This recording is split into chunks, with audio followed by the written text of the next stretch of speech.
Good morning to you all. I want to give a special thank you to those who have come especially to support our family. It is a red letter day for the Hendricks family. I'd like to speak this morning from Psalm 27. You can turn there. I'm going to read the chapter and then make some comments.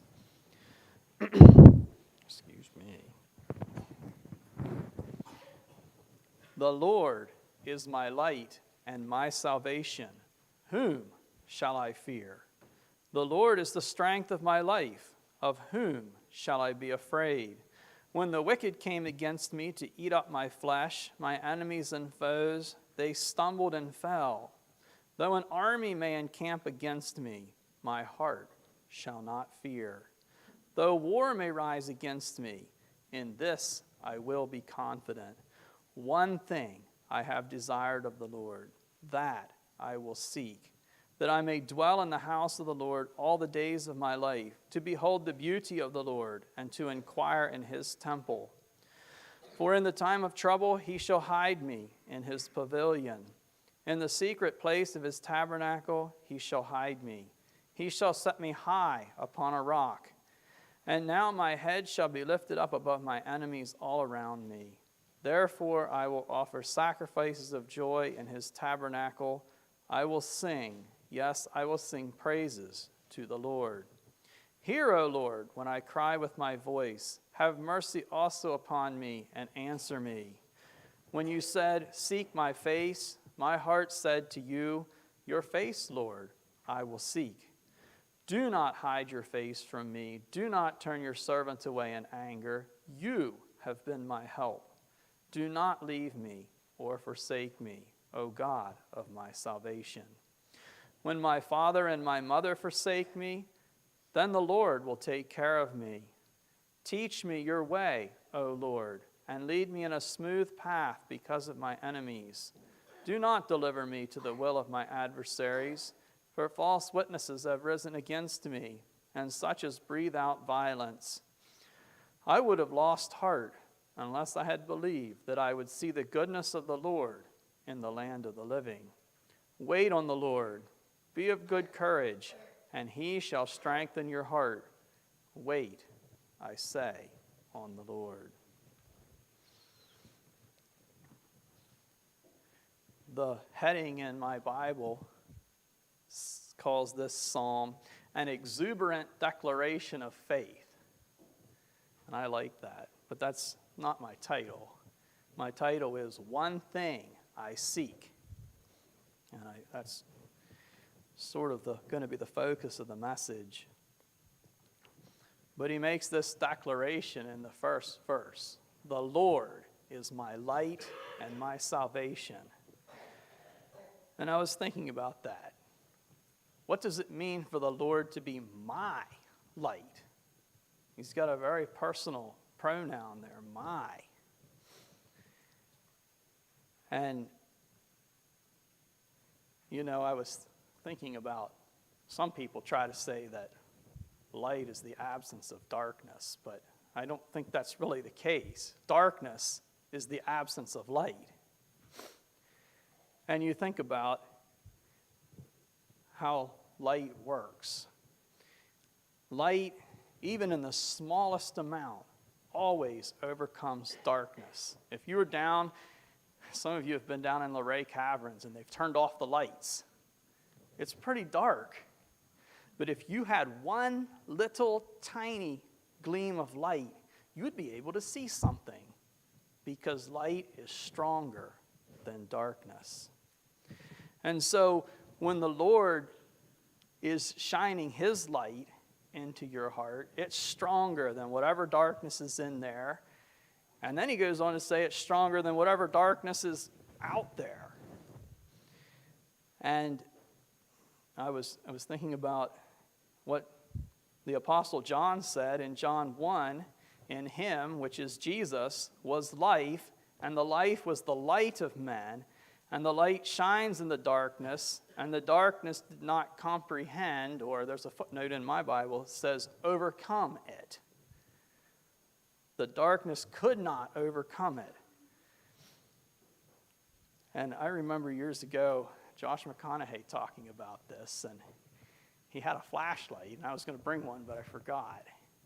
And you know, when you shine that flashlight, you can see the beam.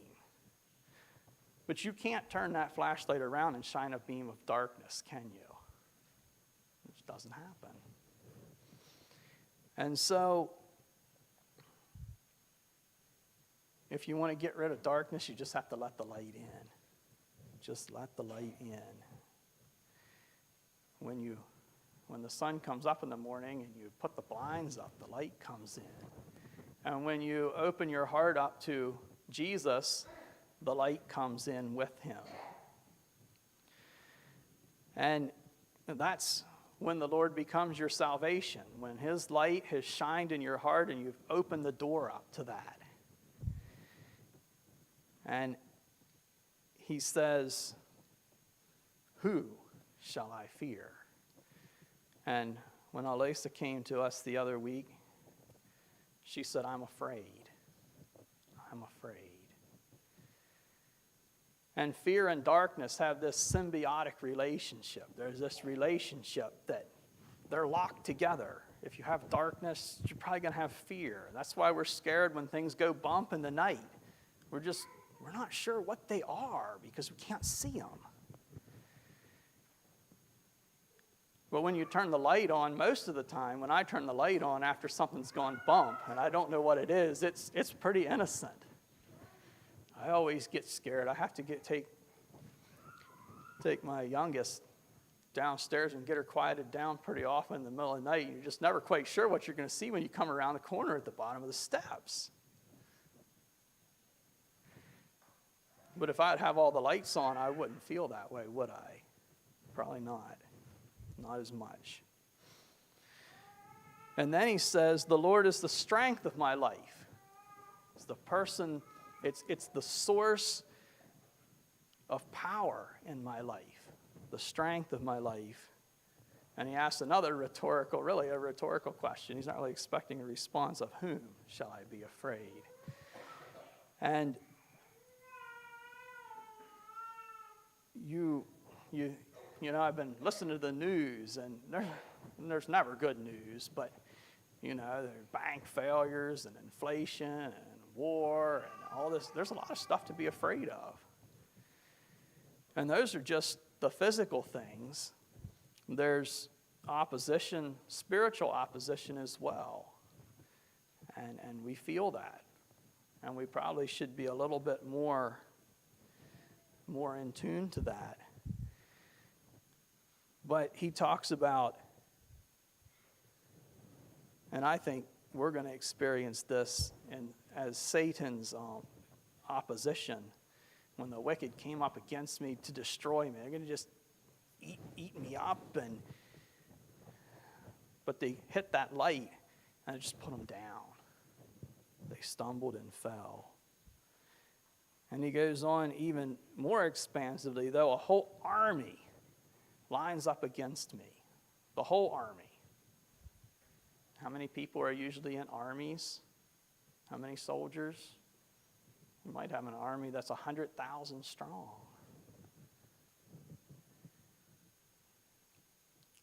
But we don't need to be afraid of that. And I was thinking about some examples of people who have been fearless in the face of opposition. David took on the giant, and in a certain sense, the whole Philistine army, single-handedly. He wasn't afraid. He was probably thinking about that when he wrote this psalm.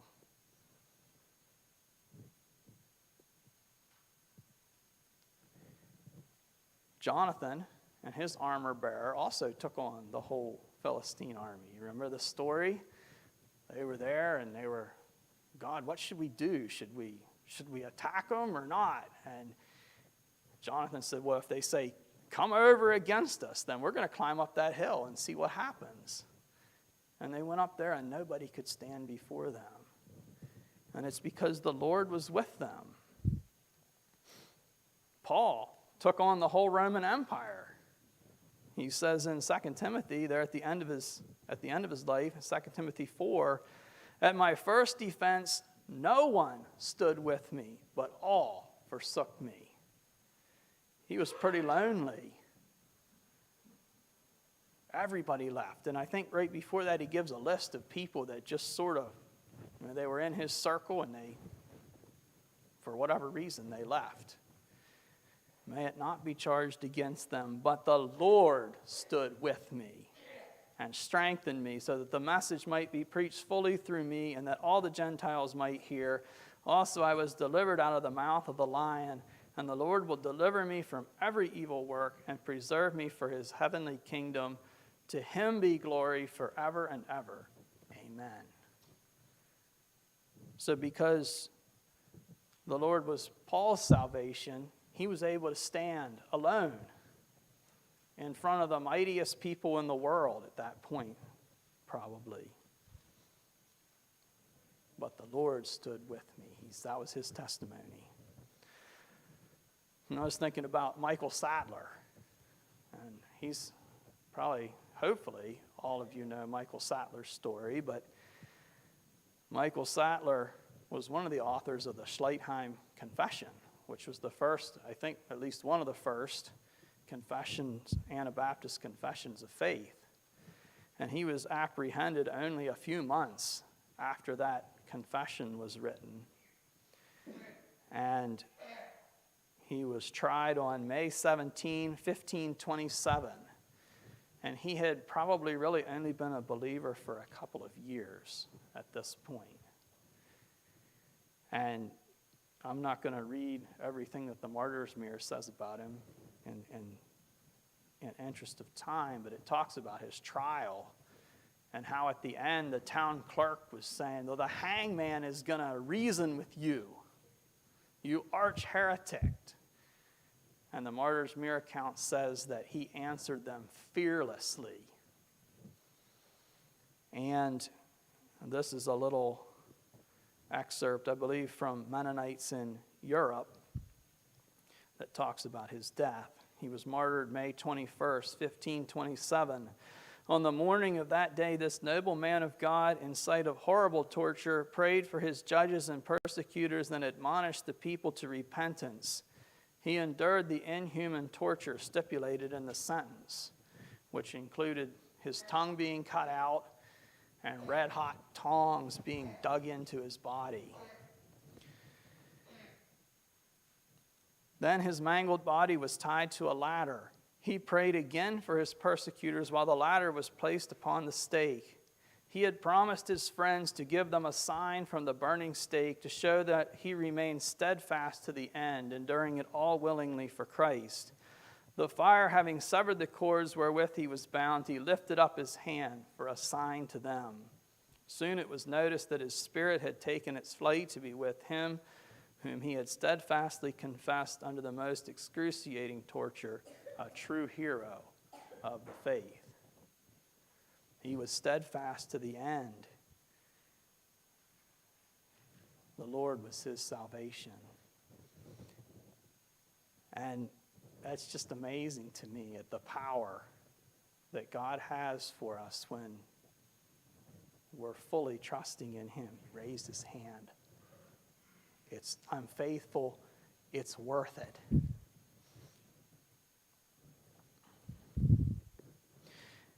And then in verse 4, I'm going to read that again.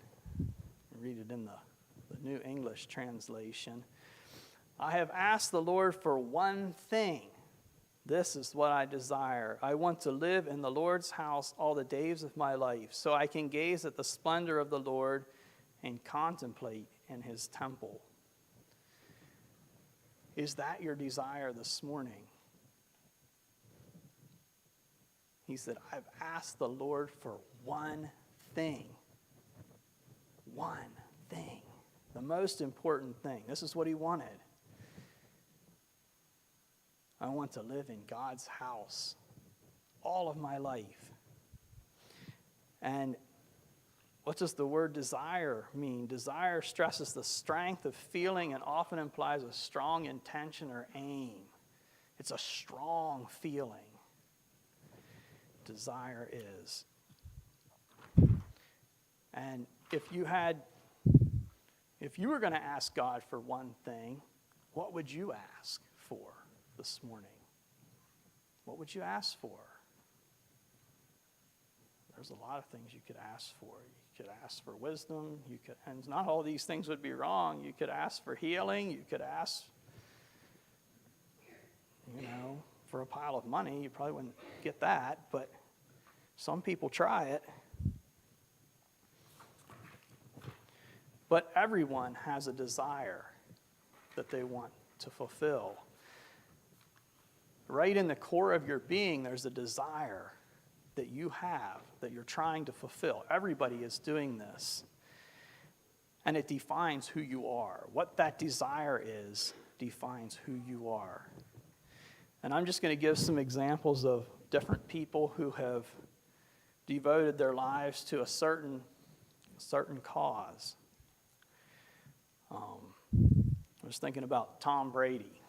Tom Brady is a famous football player. He's been in the news here this past week because for the second time he's announced his retirement. He's played football for the NFL for 23 seasons. He was born in 1977, so he's 2 years older than me. He's well into his 40s, in his mid-40s. And set just about every record that you can set. And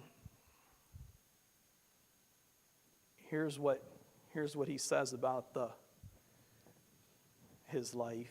In a recent conversation on his podcast, Brady talked about some of the personal costs of playing in the NFL for 2 decades. I haven't had a Christmas in 23 years, and I haven't had a Thanksgiving in 23 years. I haven't celebrated birthdays with people that I care about that are born from August to late January.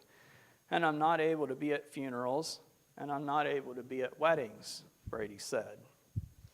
Meanwhile, in an interview with Elle magazine published in September, he also just split with his wife.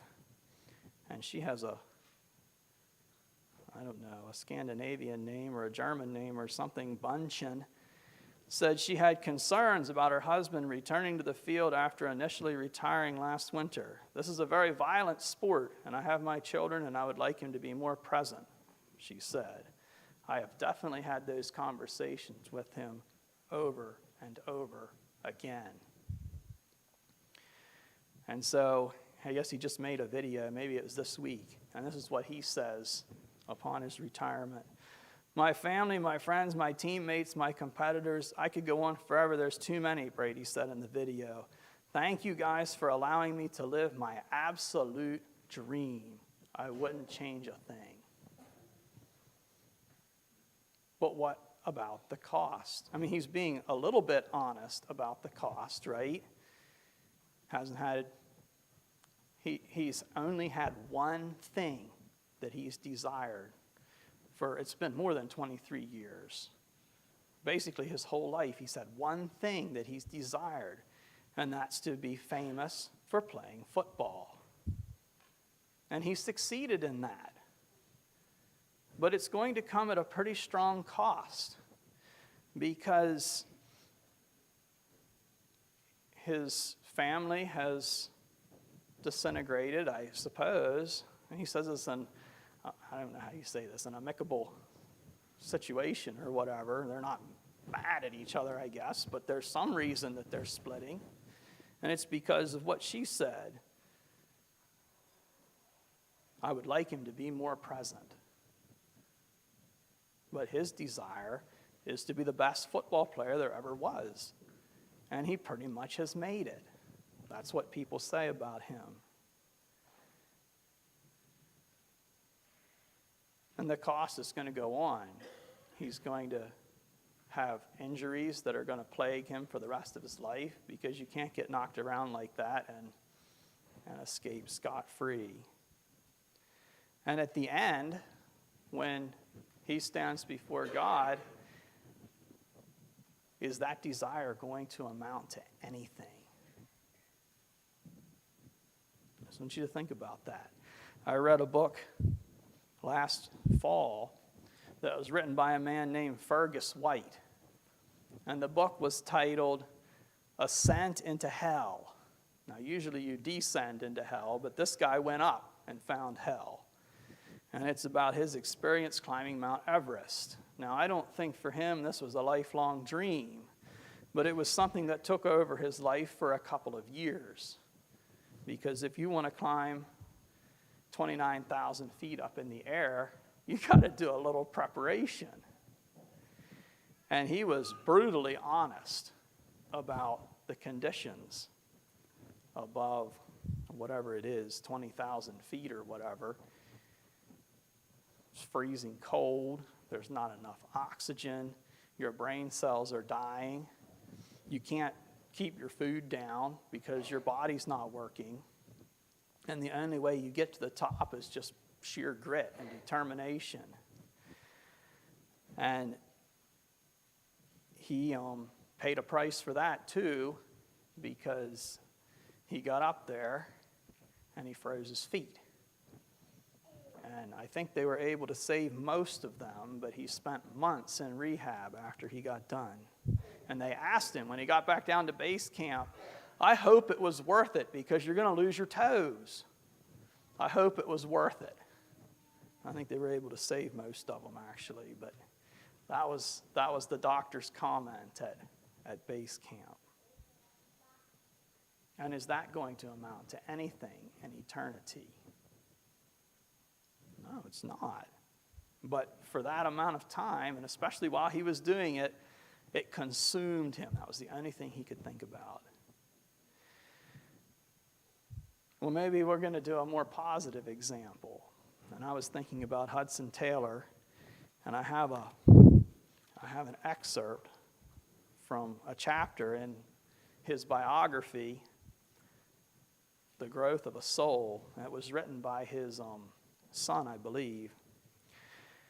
And this was when he was a young man.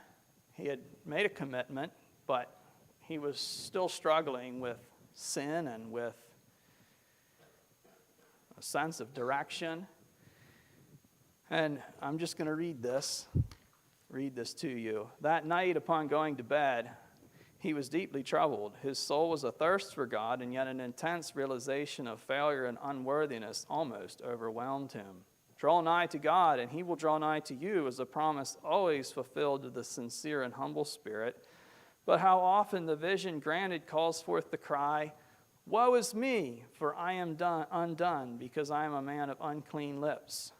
Nor was this all. Absorbed in his own need, the lad was longing for true holiness, the life that is no longer I but Christ in everything. The Lord with wider needs in view was seeking him for this, but not for this only. In his great purposes, the time had come when the gospel could no longer be withheld from the uttermost parts of the earth. China even must be opened, and its most distant provinces gladdened with the tidings of the Savior's love. There it lay in age-long darkness, its teeming millions, a quarter of the human race, living, dying without God. It was of China that the Lord was thinking, may we not say it reverently, as well as of Hudson Taylor. But the lad was not yet ready to hear the call. Whom shall I send, and who will go for us? The work of the convicting Spirit must go deeper ere he could be fully blessed and brought into harmony with the mind of God. Thus his sense of sin and need became more intense as he wrestled for the deliverance without which he could not, dared not, go on. What was it that kept him from the life for which he longed?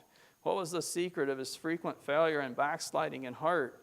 Was there something not fully surrendered, some disobedience or unfaithfulness to light? Fervently he prayed that God would show him the hindrance, whatever it might be, and enable him to put it away. He had come to an end of self, to a place where only God could deliver, where he must have his succor, his enlightenment, his aid. It was a life and death matter. Everything seemed at stake. Like one of old, he was constrained to cry, I will not let thee go, except thou bless me. And then, alone upon his knees, a great purpose arose within him. If only God would work on his behalf, would break the power of sin and save him, spirit, soul, and body, for time and for eternity, he would renounce all earthly prospects and be utterly at his disposal. He would go anywhere, do anything, suffer whatever his cause might demand, and be wholly given to his will and service. This was the cry of his heart, nothing held back, if only God would deliver him and keep him from falling. Instinctively, we pause and turn aside from a scene so sacred. The place is holy ground. Of what transpired further, we know no more, save for a few lines written when occasion required it in the following year. For he rarely referred to this experience, though all life lived it out. Never shall I forget, he wrote, the feeling that came over me then. Words can never describe it. I felt I was in the presence of God, entering into a covenant with the Almighty. I felt as though I wished to withdraw my promise, but could not. Something seemed to say, your prayer is answered, your conditions are accepted. And from that time, the conviction never left me that I was called to China. For distinctly, as if a voice had spoken it, the command was given, then go for me to China.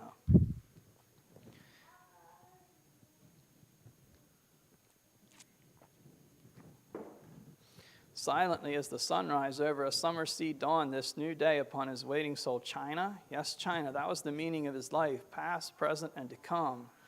Away beyond himself, outside the little world of personal experiences, lay the great waiting world, those for whom no man cared, for whom Christ died. Then go for me to China. Your prayer is answered, your conditions are accepted. All you ask and more, far more, shall be given. There shall be deeper knowledge of the Lord, fellowship in his sufferings, his death, his resurrection, a life of inner victory and power.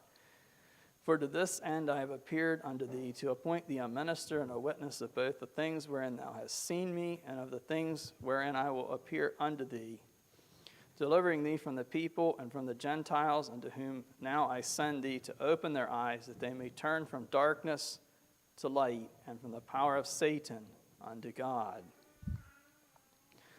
Yes, it was done. From that day onward, life was on another plane. The Lord had met him, satisfied his soul, and spoken again the sweet, compelling word, follow me. Outwardly, it was manifest that a great change had come over him. From that hour, his mother wrote, his mind was made up. His pursuits and studies were all engaged with reference to this object, and whatever difficulties presented themselves, his purpose never wavered. That's what this verse is talking about. It's talking about a meeting with God that changes your desire. And when you come into the presence of God, things are going to come into perspective.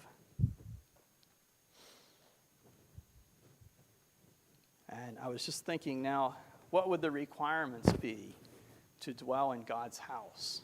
And I was thinking about the priests in the Old Testament, and they had requirements to be a priest. They were set apart from the rest of the people.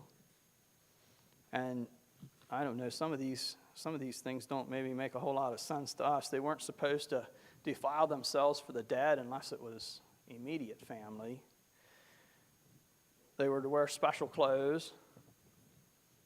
I remember they were supposed to wear these pants so that they were more modest than even the rest of the people.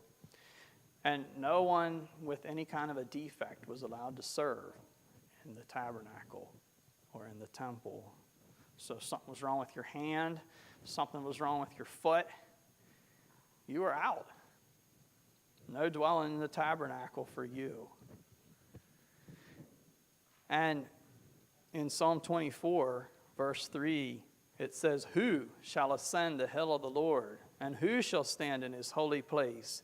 He who has clean hands and a pure heart, who does not lift up his soul to what is false, and does not swear deceitfully, he will receive blessing from the Lord and righteousness from the God of his salvation.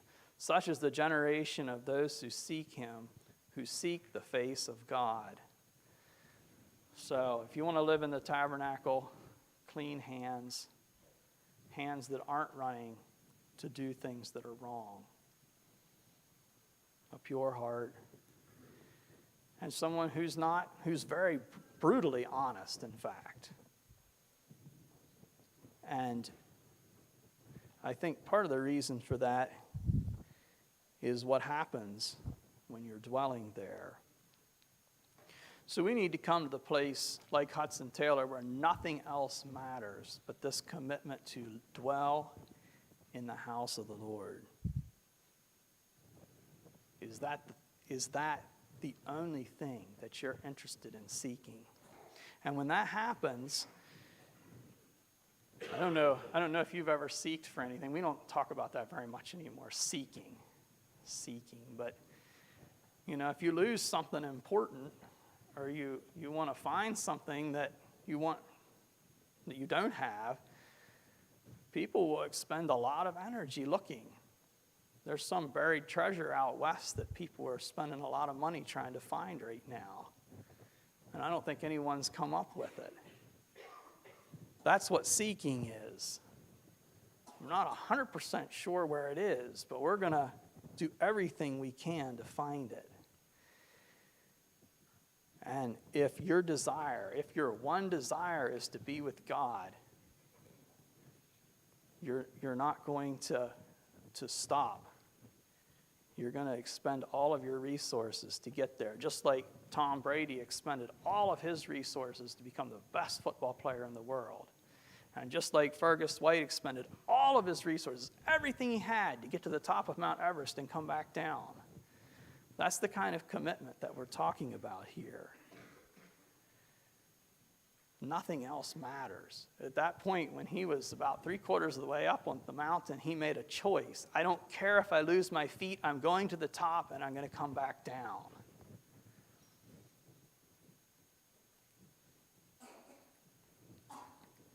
I think there's a link between desire and attitude. If you have bad desires, you're going to have bad attitudes. That's just the way it works. I was just thinking about that. And so when we make a choice like this, one thing I'm going to seek, every decision that we make is going to go back to that choice. And that was Hudson Taylor's mother's testimony about him. Everything he did was to meet the goal of being able to go to China. And Hudson Taylor didn't have a lot when he died of the world's possessions, but he left the China Inland Mission. And they were very successful at bringing the Chinese to Christ, and the fruit of that is still happening. I saw on a website a figure that talks about 250 million Chinese Christians. Can you imagine? That's almost the entire population of the United States. And it's not very easy to be a Christian there. And he's not solely responsible for that, but to a large degree, he was. And so when we make a decision to seek God only, everything we decide to do is going to come under that. And so it gets really practical. How I spend my money, my time, who my friends are, where I live. Hudson Taylor got rid of his soft bed so he could get ready to sleep on a hard floor in China. It goes to that extent. So then you might ask, well, why? Why would this be so important to dwell in the house of the Lord all the days of my life? What am I going to do there? Well, he gives two things. To behold the beauty of the Lord. Do you think you're ever going to get tired of examining the beauty of God? God's tremendously beautiful, and we can see signs of that in creation. How long can you gaze at the Niagara Falls before you get tired of looking at it? How long can you look at the Pacific coastline without getting tired of looking at it? How long can you look at the flowers in your garden before you get tired of looking at it? Some of these things you could spend your whole lifetime looking out that window or whatever it is, and you wouldn't get tired of the view because it's so beautiful.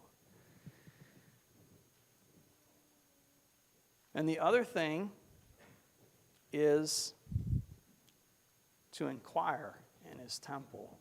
If you really want to know what God wants you to do, if you really want to know what God's values are, if you really want to know what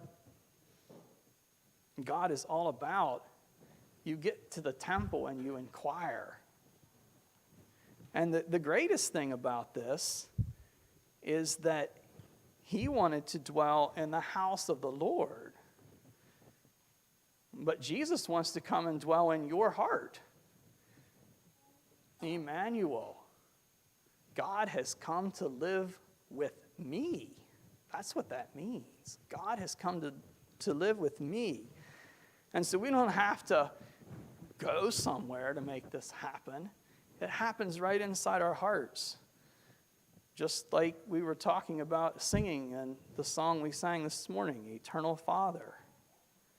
High in the heavens, God has his throne, but he also has it down in our hearts.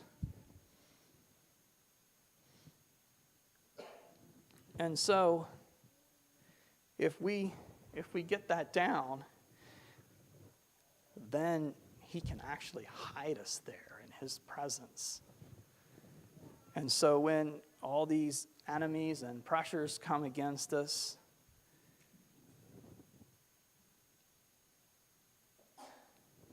we're going to be safe. You know, Satan can end your life physically, but if you're hidden in that secret place inside God's tabernacle, he can't tear you out of it. It won't happen. Just like Michael Sattler, they burned him on the fire, but he held up his hand because he said, I'm faithful to the end. Satan couldn't take it. He could not take it. And it's because Michael Sattler desired to dwell with God. You can read his letter in the Martyr's Mirror, and it's very interesting and very encouraging. And I'm not going to make a lot of comments about the rest of the psalm here, but in verse 8 he says, when you said, seek my face, my heart said to you, your face, Lord, I'm going to seek. And when we're living in God's presence, we're ready to answer that call. And that is our call. We're seeking for him. And so, in closing here, I just want to challenge you, Elisa, and the rest of us, that we would join the psalmist in wanting to live with God in his very presence. And just make that the one desire of your life. And the other things are going to fall into place. Does anyone have any comments they would like to make?